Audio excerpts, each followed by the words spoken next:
부자들은 경제신문을 읽는데 한국투자증권 라이브뉴스타운의 김성우 팀장입니다. 어서 오세요. 네, 안녕하세요. 서울이 올 여름 들어서 가장 덥답니다. 아, 그렇습니다. 오늘이. 예. 지난주에 정말 더웠는데 이번 주도 더 덥다고 하니 이러한 더운 여름 어떻게 버티고 계신가요?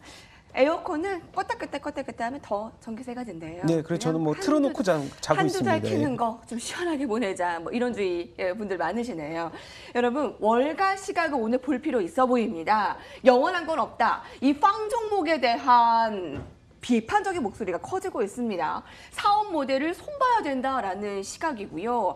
한 일각의 애널리스트는 빵 종목의 3분의 1이 증발할 수 있다라고 비판의 목소리를 냈다고요. 네, 뭐 오늘과 같은 경우도 어제 이어서 사실 페이스북 주가가 급락세를 이틀 연속 보이면서 예. 그 트위터와 페이스북 그리고 넷플릭스까지 팡 종목들이 뭐 너나 할 것 없이 낙폭을 20% 이상씩 과대를 해주고 있는 상황입니다. 사실은 미국에서의 이런 그 글로벌 증시를 이끌었던 기술주가 다른 글로벌 국가들 대비해서 밸류에이션이 사실은 높았던 게 사실이고요. 그리고 아까도 말씀드렸던 페이스북이라든가 예. 트위터, 인스타, 요즘은 인스타그램을 우리나라에서도 많이 한다고 하네요. 예. 상대적으로 많이 이제 이 사용자 수가 감소되면서 사실 하반기 실적 우려감도 더해지는 그런 흐름이 있었고요. 최근 들어서는 그 국내에서도 이런 그 앞서서 말씀드렸던 미국의 기술적 영향을 받은 국내 IT 업종들도 사실 NSN 관련주라고는 네이버라든가 카카오도 최근 들어서 주가 탄력도가 굉장히 많이 둔화되는 모습도 보여주고 있는 상황입니다. 페이스북, 애플, 아마존, 넷플릭스, 구글 이 빵 종목들의 위기. 이번 주에 애플 실적 발표 네. 예의주시하고 있고요. 분수령이 될 것으로 보입니다. 이런 가운데 트럼프 대통령이 미국 경제에 대해서 장밋빛 전망을 내놓고 있습니다. 하지만 주식시장의 반응은 글쎄요라는 건데 일단 트럼프 대통령이 이렇게 웃으며 자칭하고 있는 모습이 4년 만에 미국의 GDP 성장률이 4%로 이렇게 다시 치솟는 등 트럼프 대통령은 미국의 2분기 성장률이 4% 이게 환호를 하고 있습니다. 자, 그렇지만 시장의 분위기는 감세 효과 오래 못 갈 것으로 예상을 하고 있고요. 무역 전쟁 위험으로 경제 성장률 1.7% 둔화 전망도 이렇게 트럼프 대통령 측과 시장의 측이 너무나 팽팽히 갈리고 있는 이 상황에 대해서 네. 어떻게 볼 수 있을까요? 뭐 사실 지금 무역 전쟁의 여파를 미국만 안 받는 것이 아니기 때문에 사실상 경제 성장률이 4%대 단기적으로 이렇게 높이 이 흐름을 보였지만은 관련돼서 아까 말씀드렸듯이 기업의 이제 세금 감면이라든가 이제 소비의 증가세 이런 것이 사실상은 뭐 내년 내후년까지 계속 이어질 수 있을지는 아까 말씀드렸던 이런 무역 변정 이슈가 계속 이 장기화된다면 제가 봤을 때도 단기적인 장밋빛 전망이라고 해석이 되는 것이 맞다라고 생각이 됩니다. 그래서 우리나라 같은 경우도 뭐 2분기 실적 전망치가 6% 이상 목표치가 하향되는 흐름에서도 중국의 영향력이 굉장히 크기 때문에 미국과 같은 경우도 사실은 무역 분쟁에 중국만 다치느냐 제가 봤을 때는 네. 미국에 대한 그 경제 성장률도 사실상 내년 정도에는 4% 이하 정도로 잡는 게 맞지 않겠느냐 그렇게 생각이 듭니다. 도널드 트럼프 미국 행정부가 4년 내 오른 2분기 GDP를 최고의 성과로 치켜 세우고 있습니다. 앞으로 3, 4년 내에 3%를 쭉 유지할 수 있을 거라고 자신만만해하는 모습이고요. 미국 주식시장 분위기 계속 봐야 되겠네요. 자, 오늘은 경제신문 오늘 헤드라인 간단하게 보실 텐데요. 세법 개정안에 대한 부분입니다. 2018년에 문재인 정부의 세법 개정안이 부자들은 8천억 원 더 걷고요. 서민들에게 3조 원가량 더 풀 것으로 보입니다. 앞으로 5년 동안 서민과 중산층, 중소기업의 세금을 감면하거나 현금을 지급하는 방법으로 15조 원을 지원하고요. 자산가나 고소득자에 대해서는 세금 부담을 늘리는 등의 세법의 개정안을 내놓을 예정이고요. 본격적으로 오늘 봐야 할 경제신문의 이슈는 삼성전자 확정 실적 나온 네. 부분이네요. 매출이 58조 4,800억 원, 영업이익이 14조 8,700억 원 제시가 됐고요. 특히 스마트폰과 디스플레이 판매 감소됐고요. 영업이익 8천억 원 증가한 부분에 대해서는 아무래도 반도체 부분의 영업이익이 증폭이 됐기 때문입니다. 자, 한편 2분기에 원화는 달러 대비 약세였으나 유로 회활 등의 기타 통화에 비해서는 강세를 보여 세트 사업 부분의 중심으로 전 분기 대비 4천억 원 부분에 부정적인 환 영향 있었고요.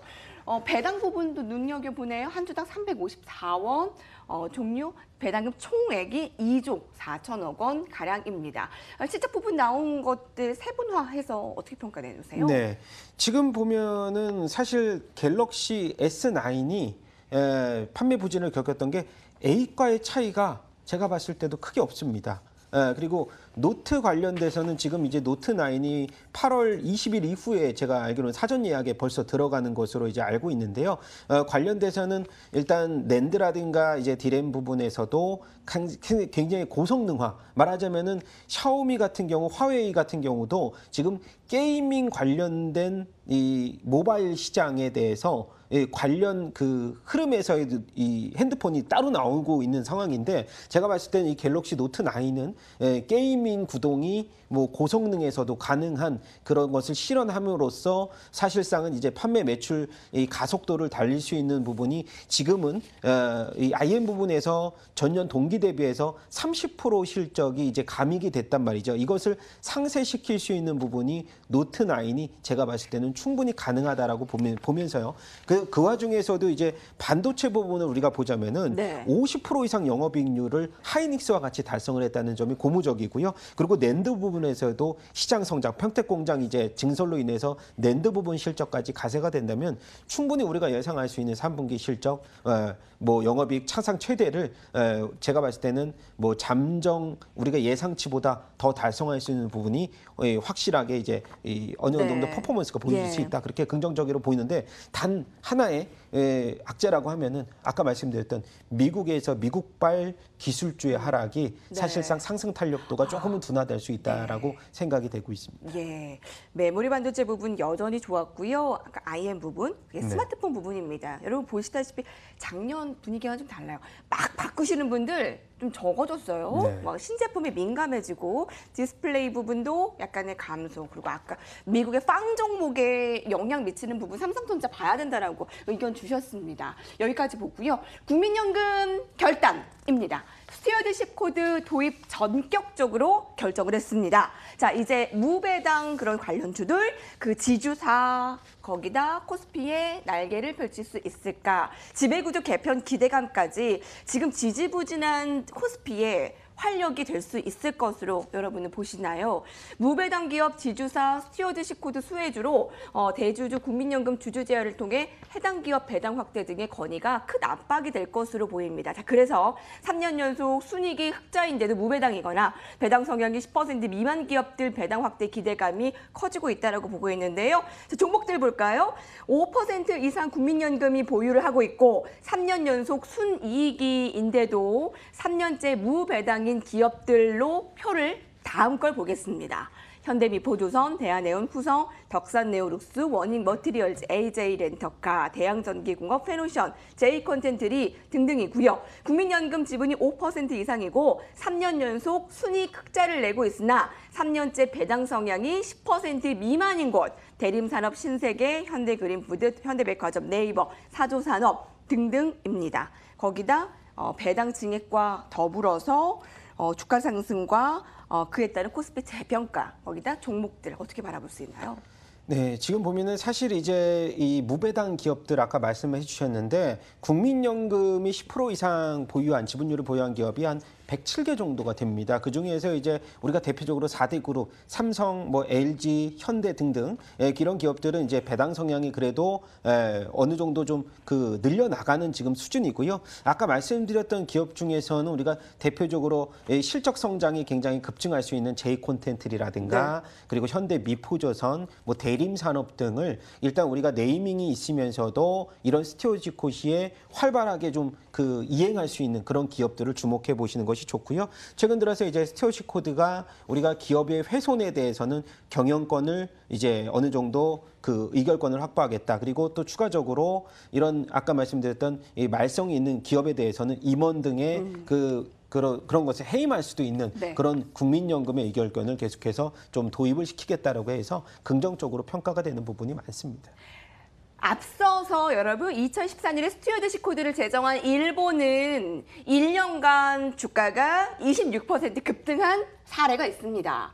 스튜어드십 코드를 최초로 도입한 영국도 FTSE 지수가 20.4% 올랐고요. 6개월 동안 FTSE 지수는 12.7% 상승했습니다. 자, 스튜어드십 코드 개정 이런 전례를 봐서 우리 코스피가 지금 지지부진한 모습에 탈피할 수 있는 원동력 모멘텀이 되기를 간절히 바랍니다. 자, 놀랍지 않은 삼성 SDI 어닝 서프라이즈 굉장히 잘 나왔어요. 실적이. 근데 네. 이미 반영된 것일까 하는 의문이 듭니다. 주가가 되레 떨어지고 있기 때문인데요. 오늘도 눌리고 있죠. 자, 주가 추이를 자세히 보면 이게 10만 원대 주가가 자, 무섭게 올라서 22만 원, 아마 4만 원까지 치솟았을 거예요. 단기 급등에 따른 조정을 받았지만 이내 다시 오르던 아주 좋은 종목이기도 한데요. 자, 최근에 어제 오늘이에요. 팔자세가 이어지면서 거래량이 61만 주를 넘어섰고요. 자, 실적 영업이익 1,400억 원 훌쩍 뛰어넘는 2,248억 원이 나왔고요. 놀랍지 않은 어닝 서프라이즈라고 합니다. 실적 기대감이 이미 주가에 반영되면서 깜짝 수치에도 시장이 반응하고 있지 않은데요. 전기차 매우 맑음이라고 하고요. 2차 전지에 관련해서 삼성 SDI는 저희 시장공감텐에서도 굉장히 주목했던 반짝이던 종목이었습니다. 주가 지금 조금 눌릴까요? 아니면 눌렸을 때 오히려 관심을 가져야 될까요? 네, 제가 이제 그 한 줄 코멘트로는 사실 횡보 구간을 좀 더 거칠 거라고 이제 말씀을 드렸는데 벌써 주가가 아까 차트를 한번 보여드렸지만은 이제 1년 만에 10만 원대가 아니고 8만 8천 원 저점에서 이제 거의 2배 이상 고점 대비하면 거의 예. 2-3배 이상 오른 주가거든요. 사실상 삼성 SDI가 지금 실적 부분이 이렇게 서프라이즈가 나온 게 우리가 흔히 알고 있는 코드리스라고 해가지고요. 삼성전자의 뭐 이런 관련된 휴대폰에 들어가는 배터리 부분도 있겠지만은 전동 공구 우리가 최근 들어서 뭐 청소기라든지 다림이라든지 이런 것들이 다 이 코드리스가 들어가 있는 2차 전지 배터리 충전 관련된 매출이거든요. 그래서 그런 부분으로 봤을 때는 삼성 SDI가 향후에 이 실적 성장이 한 단계 더 레벨업이 될 수 있는 부분이 사실은 지금 적자가 이제 축소되고 있는 전기차용 이런 중대형 네. 배터리 부분에서도 이제 흑자 기조로 돌아선다면은 충분히 실적 성장이 한 단계 더 레벨업이 가능하다라고 해서 지금 당장으로는 주가 상승 여력이 사실은 지금 어느 정도의 탄력도가 좀 둔화된 상황은 맞습니다. 근데 횡보 구간을 제가 봤을 때 2-3개월 정도 거치고 예. 나면은 추세적인 상승 예. 랠리가 한 번 더 나오지 않을까 이렇게 네. 생각이 되고 있습니다. 예, 여러분 삼성 SDI 오늘 시초가에 약보권이었는데 네. 다시 상승폭을 좀 늘리고 있네요. 이 2분기 실적 모멘텀으로 주가가 탄력을 받은 게 5월부터입니다. 2달이 채 되지 않아 주가가 33%나 올랐어요. 삼성 SDI 횡보 구간을 거쳐 더 한 번의 재평가 상승을 이어낼지 2차 전지 관련주도 관심 한번 갖고 살펴보시기 바랍니다. 여기까지 볼까요? 부자들의 경제신문의 인도 함께했습니다.